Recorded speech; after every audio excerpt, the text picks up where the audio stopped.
السلام علیکم ورحمۃ اللہ وبرکاتہ۔ دوستو، آج کی اس ویڈیو کے اندر آپ حضرات کے ساتھ ایک ایسی دعا شیئر کرنے والا ہوں کہ مجھے امید ہے آپ میں سے کچھ لوگ یقیناً جانتے ہوں گے، لیکن جو نہیں جانتے وہ اس دعا کو سن کر پڑھ کر بہت زیادہ خوش ہوں گے اور ان کو ایک اندرونی خوشی ملے گی، ان کے گھروں کے اندر کھانے کے اندر خوب برکتیں ہوگی۔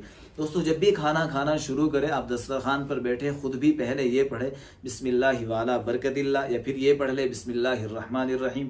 اپنے بچوں کو باقاعدہ پڑھوائے، ان سے کہے کہ یہ دعا پڑھو، پھر انشاءاللہ کھانے میں برکت اترے گی۔ اگر آپ خدا نہ خواستہ کھانے سے پہلے بسم اللہ پڑھنی بھول گئے یا آپ کے بچے بھول گئے، تو ان کو کھانے کے بیچ میں کہے، جب بھی یاد آ جائے فوراً کہے کہ بیٹا یہ والی دعا پڑھو۔ آپ کو یہاں اسکرین پر نظر بھی آ رہی ہوگی، بسم اللہ اولہ و آخرہ۔ یاد کر لیجئے، سیو کر لیجئے، بچوں کو یاد کرا دیجئے۔ اس سے کیا ہوگا؟